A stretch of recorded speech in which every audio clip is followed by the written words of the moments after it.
Hello,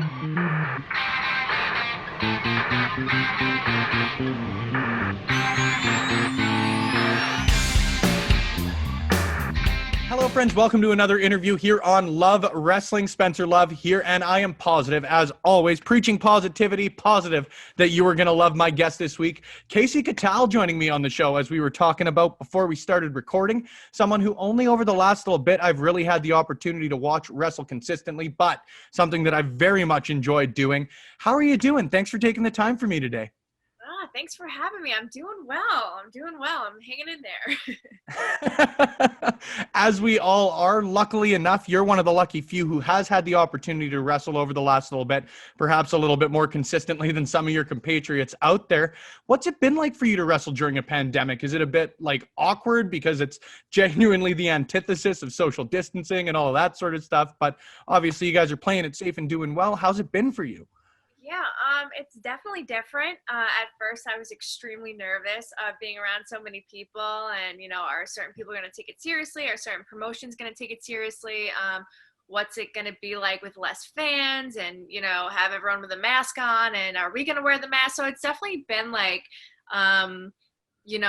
trying to figure out this new normal, and it's been okay. So we're getting used to it, and you just kind of go with the times, and you just kind of keep rolling. Now, throughout the pandemic, were you one of the people who had access to like gym equipment, or how did you sort of keep yourself maybe mentally prepared to get back into the ring? Because everybody had to adapt on the physical end, but the mental end is sort of the end. Everybody differs a little bit. I did not prepare myself. No. So when this first happened, I was like, all right, let's see how long this lasts. No one really knew what was going to happen. So I was like, all right, I get to enjoy some delicious food, and I get to catch up on my Netflix and all the things that you don't really have time for when you're so busy. And months went by, and I'm like, all right, let me try to get involved in things. Let me try to order some gym stuff. And then by that time, everything was sold out. You couldn't find a dumbbell, a kettlebell. You couldn't, nothing. The only thing I could find was water bottles. And I was like, I have enough water bottles. Like, I'm hydrated. So I didn't really prepare enough. I definitely tried to do more yoga and more like at home sort of things. But I'm one of those people who needs to be like in the gym, in the environment, or else I'm very lazy, and I need someone to kick my butt, or else I'm not going to do it. So yeah, it was a little bit of a struggle, but now that everything's kind of opening up, I'm getting back into the groove of things. Absolutely. Now, I have to ask, you're from Poughkeepsie. Are you a Poughkeepsiean, Poughkeepsieite, Poughkeepsie what? I've never tried that before. Honestly, I have no idea. I grew up upstate New York. Well, some people are going to get mad that I said upstate, not really upstate, but past Westchester, New York. And yeah, I don't think we ever really called ourselves anything. But I'm going to have to look into that. One of my top 5 names out there, whether city, borough, whatever the hell you want to describe it at. But one of the things that I always love picking my guests' brains is the independent wrestling scene from wherever they grew up. And especially with someone like yourself, whose first experience with wrestling was independent wrestling. What was it like for you? And then maybe just, I know you've told it before, but a little bit of a background on your introduction to the world of professional wrestling. Yeah, so I tell this story. I got to figure out new ways to tell this, because people are going to start getting annoyed. But yeah, I didn't grow up watching wrestling. I wasn't a wrestling fan. I knew the basics. I knew Hulk Hogan, and John Cena and The Rock. Like, that was it. I never even like flipped past it on the TV. Like, I literally knew nothing. And then one weekend, my friend was like, you want to go to a wrestling show? And I'm like, a wrestling show? Like, okay, great. I was like, something new to do. Let's go. So we went to this independent wrestling show. And it was Psycho Circus in Deer Park with NYWC. And it was like a hardcore, like sort of, grungy type show. And Yeah. I was obsessed. I was like, this is so cool. I'm really freaked out, but like, oh my God, is that real? Is the barbed wire real? Like, what are they doing? It's like something I'd never seen before. And I just fell in love from there. So it's been kind of a full circle journey for me. But yeah, I mean, I thought it was just the coolest thing. I was like, this is what's on TV. Like, there's no way. Like, really diving in with both feet. Hey, is that sort of what inspired you to get into like hardcore wrestling, deathmatch wrestling, all of that sort of stuff? We'll get into that specifically later, but was that sort of what inspired you to even want to try that? It definitely was in the back of my mind. And then when I started to like really dive into the world of wrestling, I watched a lot of ECW. So I was like, oh, so cool. I never thought that I would actually do that sort of type of wrestling, but yeah, it's strange how things kind of come together. 110%. Is that the style of wrestling that you love to work, or do you prefer maybe a more traditional match, or what's your preferred style of pro wrestling? I really like a mix. It keeps everything really interesting. I definitely don't want to be taking those hardcore, bumps and shots to the head all the time because they are extremely painful and taxing on the body. So, yeah, it's fun to mix it up because it keeps it always interesting. So, yeah, I like it all. It's always fun. Now, correct me on the timeline here, but you go to this first independent professional wrestling show. When was it for you that you decided you wanted to get into professional wrestling? What inspired you to step into the ring? Yeah, so I actually ended up dating one of the wrestlers on the show. I was like, Yeah. it happened, and I was around it so much because he was such a super fan of wrestling. So like every Monday they would watch Raw. Like they would not miss a Raw. And I was like, well, why can't we just go out to dinner and you can record Raw and then we can watch it when we come home? And he was like, no, like they had to be there. So I was around it all the time. We couldn't miss a pay-per-view. It was like a big party sort of thing. Mhm. And I was like, I really want to try this. I came from a background of being an athlete and being an actress. And I'm like, this is kind of like the best of both worlds. Like I can perform and, I can use my athleticism. I think this is so cool. And he was so scared. He's like the politics, like being a woman wrestler.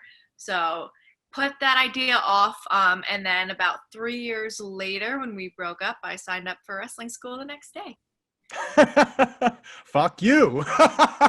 And then I was like, okay, watch me.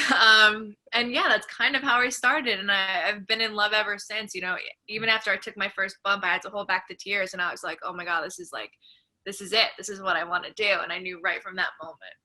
Man, I love to hear that. Do you think you would have gotten in, like whether you guys had stayed together longer and then eventually broke up, whatever the case may be, but do you think it was inevitable that from the time you saw that first show, you were going to get in the squared circle in some way, shape, or form?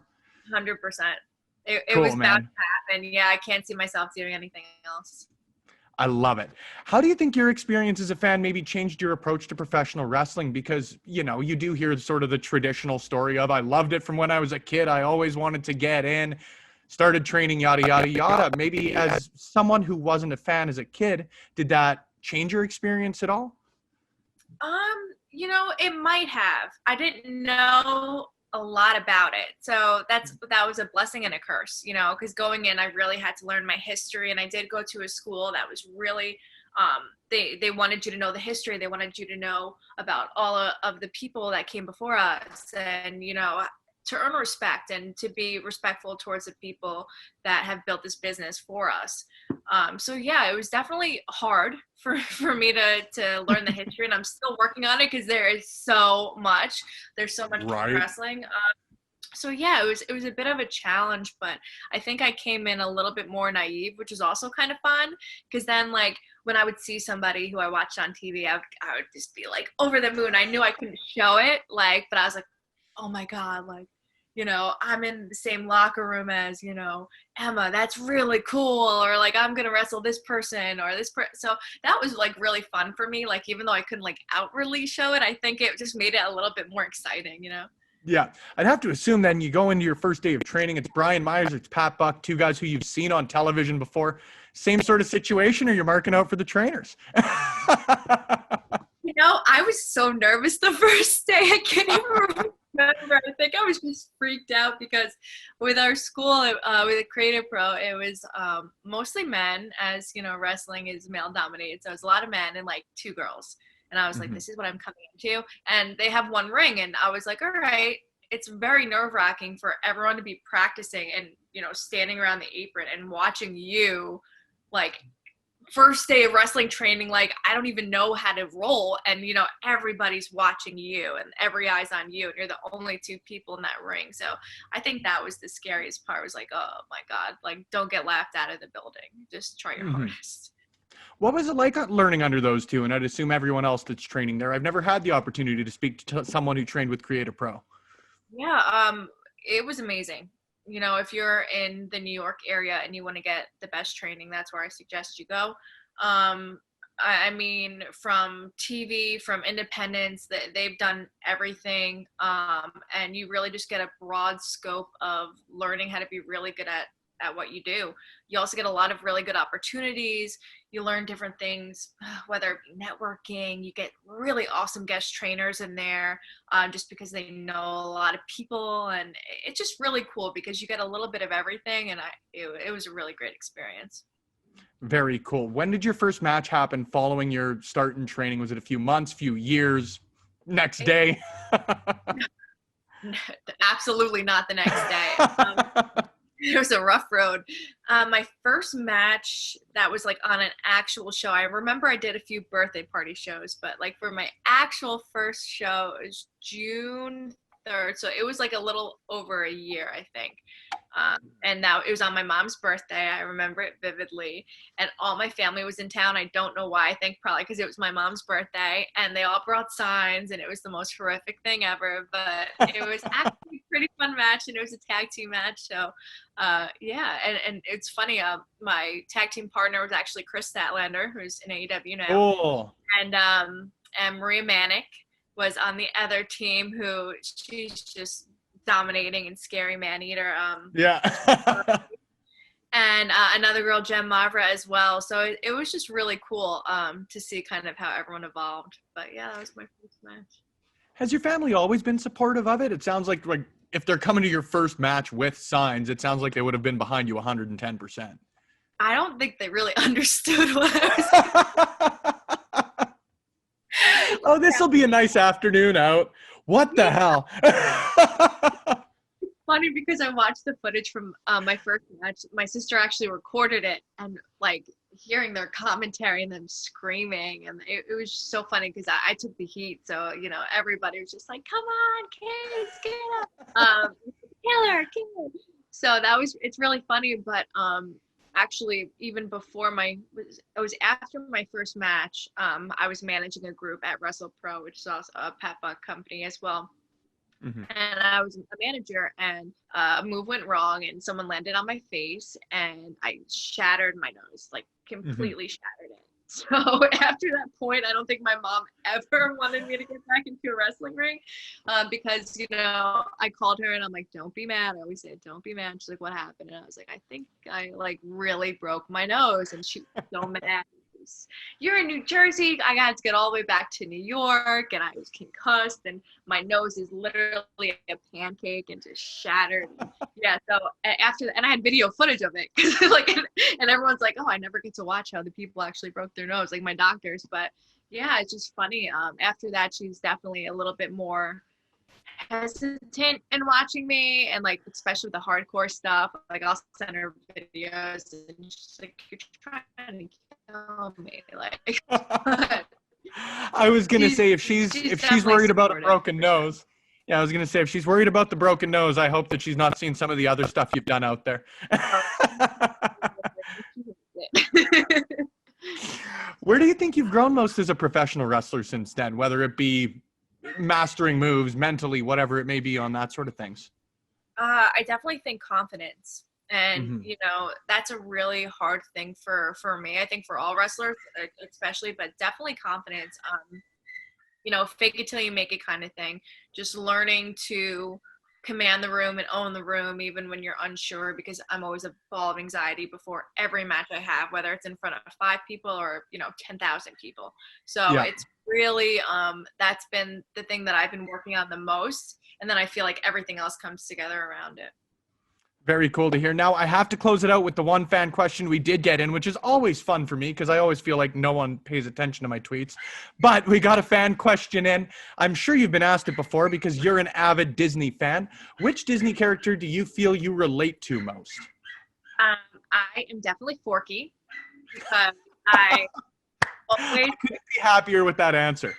Forky is my spirit animal, and everyone knows, like, I call myself Trash because it's just an ongoing joke. That being a woman in wrestling and coming up how I did and always feeling like I wasn't good enough, and people always saying, you know, you're trash, like you're never going to be anything, like embracing that sort of, okay, well, if I'm trash, then trash is awesome. Like, hell yeah, I'm trash. So it's kind of been like my thing, and that, I definitely got to relate to my man Forky on that one. 100%. Well, for what it's worth, trash is only ironic in your case because as far as your professional wrestling goes, it's fantastic. As far as getting the opportunity to chat with you today, that was fantastic as well. I always like to leave the last segment of the show for my guests to plug wherever people can see them, whether it's online, whether it's coming up in the wrestling ring. Where can people keep track of Kasey Catal? Yeah, so follow me on Twitter. I think I'm Catal Kasey, and then my Instagram is Kasey Lynn Kirk _. Don't add me on Facebook. I never answer. Like very rarely, unless I like know the name and I'm just like browsing through one day, I'll answer. But I rarely use Facebook. And I will be at Synergy Wrestling, Synergy Pro Wrestling this Saturday in a match for the #1 contendership for the Cruiserweight crown against Ellis Taylor. So you can order on Fight. If you are not local, don't miss it because it's going to be a really, really stacked show. Outstanding. I can guarantee to you I will be tuning in, excited to do so, and excited to hopefully chat again in the near future. Kasey, it's been a blast, and thanks once again for the time today. Thanks for having me. See you soon. Anytime. See you soon as well, and hopefully we see you soon tuning into the next interview right here on Love Wrestling. As always, I've been Spencer Love. Stay tuned for the next one, friends. I guarantee it'll be a good one.